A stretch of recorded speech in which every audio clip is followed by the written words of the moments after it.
안녕하세요. 오늘 이 글을 쓰는 것도 참 망설여졌는데 도저히 혼자서는 판단하기 어려워서 여러분들께 조언을 구하고자 합니다. 저는 올해 32살 직장인 여성입니다. 2년 반 정도 사귄 남자친구와 올 12월에 결혼을 앞두고 있었습니다. 아니, 있었다고 하는 게 맞겠네요. 지금은 결혼을 다시 생각하고 있는 상황이거든요. 저는 그동안 열심히 모은 돈이 5천만 원 있고 어머니께서 결혼 자금으로 3천만 원을 도와주시기로 해서 총 8천만 원의 자금을 준비했습니다. 남자친구는 집안 형편이 어려워서 그동안 가족들 뒷바라지를 하느라 2천만 원 정도만 모았다고 했어요. 처음에는 그래도 사랑하니까 괜찮다고 생각했습니다. 남자친구 집에서 따로 지원을 받기도 어려운 상황이니까 제 명의로 전세를 얻어서 간소하게 시작하자고 했었거든요. 그런데 문제는 여기서부터 시작되었습니다. 남자친구 어머니께서 갑자기 저희에게 제안을 하셨어요. 본인 집에 전세로 들어와서 살라고 하시더라고요. 처음에는 시어머니께서 배려해 주시는 건가 싶어서 고마운 마음도 들었습니다. 남자친구 집은 20년 된 단독주택인데요. 옥상에 컨테이너로 만든 가건물이 있다고 했습니다. 원래 남자친구 아버지께서 양말 장사를 하셨는데 물건을 떼어다가 거기에 보관하고 창고식으로 사용하셨던 곳이라고 하더라고요. 남자친구 아버지께서 돌아가신 후로는 그냥 창고로만 사용하고 있다고 했습니다. 그런데 시어머니께서 하신 말씀이 충격적이었어요. 그 옥상 컨테이너에 수도와 전기 공사를 해서 사람이 살 수 있게 만들 테니 6천만 원을 전세금으로 내고 들어와서 살라는 거였습니다.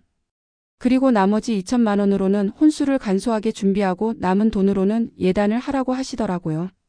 자식이라서 6천만 원이라는 저렴한 전세를 주는 거라며 그러니까 예단은 당연히 해야 한다고 하셨습니다. 말이 되는 소리인가요? 컨테이너에 6천만 원이라니요?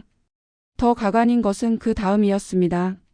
시어머니께서 현재 대출을 받은 게 있는데 매달 상환하는 게 너무 힘들다고 저희가 내는 전세금 6천만 원으로 대출금을 갚아야겠다고 하시는 거예요. 정말 살면서 이런 말도 안 되는 소리는 처음 들어봤습니다. 저는 당연히 싫다고 말했습니다. 그런데 시어머니께서는 그렇게 안 하면 결혼을 허락할 수 없다고 하시더라고요. 남자친구도 처음에는 제 편에 서서 어머니께 말도 안 되는 소리라고 했었어요. 그런데 매일같이 어머니에게 시달리다 보니까 이제는 저한테 애를 낳을 때까지만 12년만 어머니 뜻대로 하자고 하는 거예요. 컨테이너라서 싫다는 것도 있지만 무엇보다 시댁 2층에서 사는 것 자체가 싫었습니다. 신혼집이 시댁 위라니요? 게다가 남편 어머니 코 밑에서 눈치 보며 살아야 한다는 게 정말 끔찍했어요. 그런데 더 큰 문제가 있었습니다. 제가 직접 등기부등본을 떼어보니까 그 컨테이너 가건물이 불법 건축물이더라고요. 만약 단속이 나오면 벌금을 물어야 하고 심하면 철거까지 해야 한다는 거예요. 그렇게 된다면 벌금도 저희가 내야 하고 6천만 원 전세금도 돌려받지 못할 수도 있다는 얘기잖아요. 남자친구 말대로 12년만 산다고 해도 나중에 나갈 때 6천만 원을 제대로 돌려받을 수 있을지도 의문이었습니다. 벌써부터 그 돈을 대출 상환에 쓰겠다고 하시는데 나중에 저희가 나간다고 하면 어떻게 돌려주실 건가요? 저는 남자친구에게 분명히 말했습니다. 집 문제만큼은 제 뜻에 따르지 않으면 결혼을 없던 일로 하자고 했어요. 그러고 나서 주말에 큰 싸움을 했고 그 후로 지금까지 연락이 한 통도 없었습니다. 평소에는 저희가 싸우면 제가 먼저 연락해서 화해하곤 했거든요. 이번에도 제가 져주길 바라는 것 같았지만 저는 이번만큼은 절대 물러설 수 없었어요. 그래서 서서히 마음 정리를 하기 시작했습니다. 예전에 결혼 준비를 하다가 파혼한 친구가 있었는데 그때는 남의 일인 줄 알았거든요. 그런데 이제 제가 그 상황이 되다니 정말 세상 일은 모르는 것 같아요. 2년 반 동안 연애하면서 싸운 적도 있었지만 성격도 잘 맞고 무난하게 잘 살 수 있을 거라고 생각했었어요. 그런데 이런 말도 안 되는 문제로 틀어질 줄은 정말 몰랐습니다. 어찌됐든 지금 와서 생각해보니 집 문제가 해결된다고 하더라도 결혼을 진행하고 싶은 마음이 들지 않을 것 같아요. 시어머니를 한번 겪어보니까 정말 자신이 없거든요. 과연 저런 분과 가족이 되어서 평생을 살아갈 수 있을까 하는 생각이 듭니다. 그런데 일주일 정도 지난 어제 정말 오랜만에 남자친구에게서 연락이 왔습니다. 아니, 이제는 전 남자친구라고 해야겠네요. 거의 열흘 만에 온 연락이었어요. 저녁에 어머니와 셋이서 만나서 밥을 먹자고 하더라고요. 저는 이미 헤어졌는데 왜 만나야 하냐고 그분도 그렇고 전 남자친구도 그렇고 더 이상 볼 이유가 없다고 말했습니다. 그랬더니 그 문제는 다시 둘이서 얘기하기로 하고 어머니는 지금 상황을 모르시니까 일단 저녁에 만나자고 하더라고요. 저는 계속 거절했는데 퇴근 시간쯤 회사 앞에서 둘이 기다리고 있는 거예요. 정말 어이가 없었지만 어쩔 수 없이 밥을 먹으러 갔습니다. 그런데 그 와중에도 시어머니께서는 일식을 드시고 싶다고 하시더라고요. 상황이 상황인데도 음식 가리실 여유가 있으시다니. 식당에서 셋이 마주 앉아 있는데 전 남자친구는 한마디도 안 하고 그냥 앉아서 먹기만 하더라고요. 정말 답답하고 불편해서 빨리 먹고 일어서야겠다는 생각에 급하게 먹었어요. 다 먹어갈 때쯤 시어머니께서 말씀을 하시기 시작하더라고요. 집을 담보로 대출을 받은 거라서 마음이 불편하시다며 전세금 6천만 원을 미리 달라고 하시는 거예요. 그런데 더 가관인 얘기가 나왔어요. 전 남자친구가 가져온다던 2천만 원도 실은 대출을 받을 예정이었다는 거예요. 그런데 한도가 2천만 원밖에 안 나왔는데 그마저도 승인이 거절됐다고 하더라고요. 지금 생각해봐도 웃음이 나와요.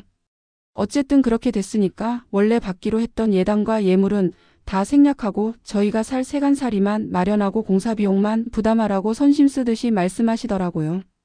더 이상 들을 필요도 없었고 정말 안 되겠다 싶어서 저는 결혼을 안 하기로 했다고 말씀드렸습니다. 그랬더니 시어머니께서 잠시 당황하시더니 컨테이너라서 살림살이 하기에는 좀 그런가 하고 물어보시더라고요. 그래, 컨테이너는 좀 그렇겠지 하시면서 그냥 본체로 들어와서 살라고 하시는 거예요. 그렇게 34년 동안 둘이서 열심히 일해서 남은 빚을 다 갚고 나면 집 명의를 아들한테 넘겨주겠다고 하셨어요. 남들은 몇십 년 고생해서 내 집 마련을 하는데 저희는 땡 잡은 거라고 하시더라고요. 너무 어이가 없어서 말문이 막혔어요.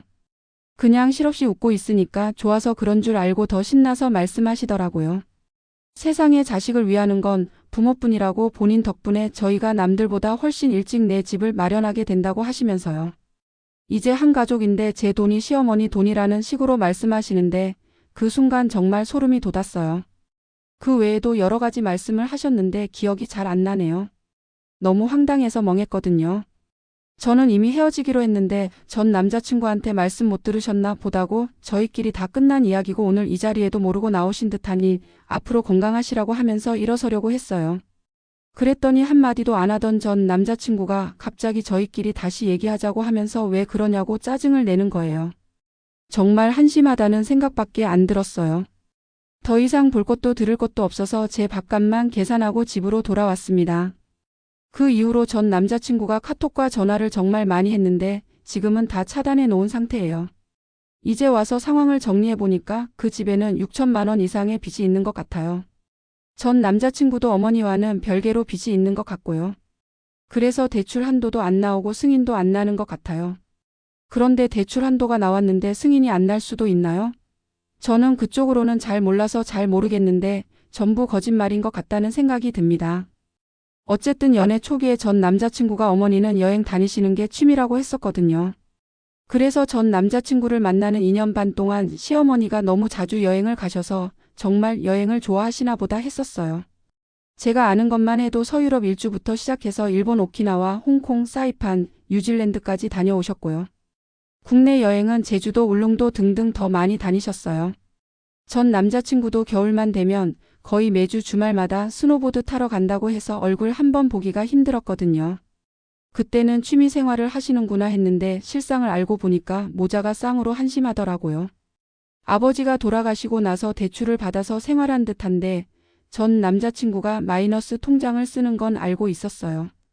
200만 원 안팎이라서 걱정할 것도 없다고 했었는데 그것보다 훨씬 많을 것 같네요. 얼마가 됐든 이제 저랑은 상관없는 일이지만요. 저도 아버지를 일찍 여의고 어머니와 둘이서 살다가 어머니는 고향에 계시고 저는 혼자서 타지에서 직장을 다니고 있거든요. 제가 사는 원룸 보증금이 2천만 원이에요. 댓글에 어떤 분이 자기 동네 아줌마 같다고 하셨는데 그럴 수도 있겠다는 생각이 들어요. 곧 결혼할 아들 며느리가 2층에 들어와서 사는 대신 1억을 준다고 자랑하고 다니신다고 하셨거든요. 제 원룸 보증금까지 합하면 딱 1억이네요. 정말 소름 끼치는 일치입니다. 어쨌든 저는 이미 지난주에 어머니께 전 남자친구와 헤어졌다고 말씀드렸어요. 컨테이너 얘기는 말하지 않았지만요. 어머니도 별 말씀은 안 하시는데 상견례 때 시어머니 될 분의 무례함과 무식함에 내심 좋지 않게 생각하고 계셨나 봐요. 상견례 끝나고 나서 시어머니 될 분이 욕심이 좀 있으시네 하시면서 다 맞춰드려야지 하나뿐인 딸을 시집 보내는데 밉보이면 안 되잖니 하셨었거든요. 그런데 차마 컨테이너 얘기까지는 말씀드릴 수 없더라고요. 어머니께서 얼마나 충격 받으실까 싶어서요. 2년 반이나 사귀었으니까 헤어지고 나면 먹먹하고 그럴 줄 알았는데 오히려 시원섭섭해요. 이상한 가족들과 엮이지 않아서 다행이라는 생각이 더 커요. 사실 저는 연애할 때부터 약간 이상하다고 생각했던 부분들이 있었어요. 전 남자친구가 어머니 말이면 무조건 따르는 타입이었거든요. 연애할 때는 효자라고 생각했는데 지금 생각해보니까 그냥 마마보이였던 것 같아요. 결혼한 후에도 계속 어머니 눈치를 보면서 살았을 것 같다는 생각이 들어요. 저는 시어머니와 좋은 관계를 유지하면서 살고 싶었는데 저런 분과는 도저히 불가능할 것 같더라고요. 그리고 무엇보다도 경제적인 부분에서 너무 무계획적이고 무책임한 것 같았어요. 빚이 있으면서도 여행을 다니고 스키를 타러 다니고 그러면서 며느리한테는 돈을 요구하다니요. 저는 결혼을 하면 서로 도우면서 함께 미래를 계획해 나가는 거라고 생각했거든요. 그런데 저한테만 희생을 강요하고 자신들은 기존 생활 방식을 전혀 바꿀 생각이 없는 것 같았어요. 지금 생각해보니까 상견례 때도 이상한 부분이 많았어요. 시어머니께서 저희 어머니한테 딸을 잘 키우셨다고 하시면서 앞으로 잘 부탁한다고 하셨거든요. 그때는 예의상 하시는 말씀인 줄 알았는데 지금 생각해보니까 진짜로 저를 부려먹을 생각이셨던 것 같아요. 그리고 전 남자친구 가족사에 대해서도 자세히 알게 됐는데 아버지께서 사업을 하시다가 실패하신 것 같더라고요. 그래서 빚을 많이 지게 되었고 그 상황에서 돌아가신 것 같아요. 보통 그런 상황이면 가족들이 정신을 차리고 절약해서 빚을 줄여나가려고 노력할 텐데 오히려 더 펑펑 쓰면서 사신 것 같더라고요. 그러면서 며느리한테는 돈을 요구하다니 정말 이해할 수 없어요. 전 남자친구도 어머니를 말리기는커녕 같이 놀러 다니면서 정작 결혼 자금은 대출로 마련하려고 했다니까요. 정말 무책임한 것 같아요. 저는 지금까지 정말 열심히 살았거든요. 대학교 다닐 때도 알바를 해가면서 용돈을 벌었고 졸업하고 나서도 절약하면서 결혼 자금을 모았어요. 어머니도 저를 위해서 정말 많은 걸 포기하시면서 돈을 모아주셨고요. 그런데 그 소중한 돈을 저런 식으로 사용하라고 하다니 정말 화가 났어요. 제가 번 돈이고 어머니가 주시는 돈인데 왜 시어머니가 마음대로 사용 계획을 세우시는 건지 이해할 수 없었어요. 그리고 컨테이너에서 살라는 것도 정말 말이 안 된다고 생각해요. 신혼집이 컨테이너라니 상상도 할 수 없었어요. 게다가 불법 건축물이라서 언제 철거될지도 모르는 상황인데 6천만 원이라는 거금을 전세금으로 내라니요. 사실 저는 전 남자친구와 결혼하면 경제적으로 어려울 거라는 건 어느 정도 각오하고 있었어요. 하지만 서로 사랑하니까 함께 노력해서 조금씩 나아지면 된다고 생각했거든요. 그런데 막상 결혼을 앞두고 나서야 알게 된 그 가족의 실체는 정말 충격적이었어요. 며느리를 ATM으로 생각하시는 것 같았고 자신들의 빚을 며느리가 떠안아야 한다고 당연하게 생각하시더라고요. 그리고 전 남자친구도 처음에는 제 편에 서주는 것 같았는데 결국에는 어머니 편을 드는 모습을 보고 정말 실망했어요. 결혼 후에도 계속 그럴 거라는 생각이 들었거든요. 저는 시댁과 좋은 관계를 유지하면서 화목하게 살고 싶었어요. 하지만 그러려면 서로 존중하고 배려해야 하는데 일방적으로 희생만 강요받는다면 불가능한 일이잖아요. 특히 경제적인 부분에서는 더욱 그랬어요. 저도 직장을 다니면서 버는 돈이 있고 어머니께서 어려운 형편에도 마련해 주신 돈이 있는데 그걸 시댁 빚 갚는데 사용해야 한다니 정말 말이 안 된다고 생각했어요. 그리고 무엇보다도 투명하지 않은 것이 가장 문제였던 것 같아요. 빚이 얼마나 되는지 정확한 상황이 어떤지 솔직하게 말씀해 주시지 않고 계속 다른 얘기를 하시면서 돈만 요구하시더라고요. 만약 정말 어려운 상황이시라면 솔직하게 말씀해 주시고 함께 해결책을 찾아봤을 텐데 계속 감추시면서 저만 이용하려고 하시는 것 같아서 정말 불쾌했어요. 그리고 지금 생각해 보니까 전 남자친구와의 연애 과정에서도 이상한 점들이 많았어요. 데이트할 때마다 거의 제가 돈을 내는 경우가 많았거든요. 처음에는 남자친구 형편이 어렵다고 하니까 이해하려고 했는데 지금 생각해보니까 저를 호구로 본 것 같아요. 그리고 선물 같은 것도 거의 제가 사주는 경우가 많았어요. 남자친구 생일이나 기념일 때마다 제가 선물을 준비했는데 저한테는 꽃 한 송이 사준 적도 별로 없었던 것 같아요. 연애할 때는 로맨틱한 것보다는 실질적인 게 더 중요하다고 생각했거든요. 그래서 그런 부분들을 크게 신경 쓰지 않았는데 지금 생각해보니까 저를 진심으로 사랑했다면 그런 식으로 대했을까 싶어요. 특히 결혼 준비를 하면서 더욱 그런 생각이 들었어요. 결혼식 비용이나 신혼집 준비 등등 모든 것을 제가 부담해야 한다는 식으로 얘기하시니까 정말 이게 결혼인가 싶었거든요. 결혼은 두 사람이 함께하는 건데 한 명이 모든 걸 부담하는 게 말이 되나요? 그것도 경제적으로 어려운 상황인 사람이 모든 걸 부담해야 한다니 정말 이해할 수 없었어요. 그리고 시어머니께서 하신 말씀 중에 제일 기억에 남는 게 이제 한 가족이니까 제 돈이 시어머니 돈이라고 하신 거예요. 그 말을 듣는 순간 정말 소름이 돋았거든요. 가족이 된다고 해서 개인의 재산이 사라지는 건 아니잖아요. 물론 가족끼리 서로 도와야 하지만 그건 상호간의 합의하에 이루어져야 하는 거고 일방적으로 요구할 수 있는 게 아니라고 생각해요. 그리고 제가 제일 화가 났던 부분은 어머니를 생각할 때였어요. 저희 어머니께서 저를 위해서 얼마나 고생하시면서 돈을 모아주셨는데 그 돈을 시댁빚 갚는 데 쓰라니요. 정말 말도 안 된다고 생각했어요. 어머니께서는 아버지가 돌아가신 후로 혼자서 저를 키우시느라 정말 많은 고생을 하셨거든요. 당신 옷 하나 제대로 사입지 못하시면서도 저 교육비며 결혼 자금이며 모아주신 건데 그걸 남의 집 빚 갚는 데 쓰라고 하다니요. 상견례 때 시어머니께서 저희 어머니 앞에서는 그렇게 정중하게 구시더니 실제로는 저희 돈만 노리고 계셨던 거네요. 정말 이런 분과 가족이 되지 않아서 다행이라는 생각이 들어요. 그리고 전 남자친구가 제일 화가 나는 게 처음에는 저를 지켜주는 척하더니 결국에는 어머니 편을 들면서 저보고 참으라고 했다는 거예요. 12년만 참자고 애를 낳을 때까지만 참자고 하는데 그럼 애를 낳고 나서는 또 다른 핑계를 대면서 계속 참으라고 할 거 아니에요.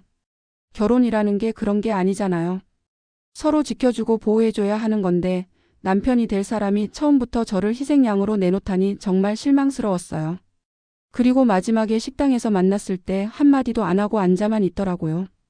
어머니가 하시는 말도 이상하고 상황도 어색한데 아무 말도 안 하고 있으니까 정말 답답했어요. 그러다가 제가 일어서려고 하니까 그때서야 화를 내더라고요. 평소에도 그런 면이 있었어요. 문제가 생기면 해결하려고 하기보다는 그냥 모른 척하거나 피하려고 하는 성향이 강했거든요. 연애할 때는 그런 것도 조용한 성격이라고 생각했는데 지금 보니까 그냥 무책임한 거였던 것 같아요. 사실 저는 결혼을 정말 신중하게 생각했거든요. 한번 결혼하면 평생 함께 살아야 하는 거니까 서로 잘 맞는지, 가치관이 비슷한지, 미래에 대한 계획이 맞는지 등등 여러 가지를 고려했어요. 전 남자친구와 사귈 때도 그런 부분들을 많이 얘기했어요. 결혼 후에는 어떻게 살고 싶은지, 아이는 언제 가질 건지, 경제적인 계획은 어떻게 세울 건지 등등 말이에요.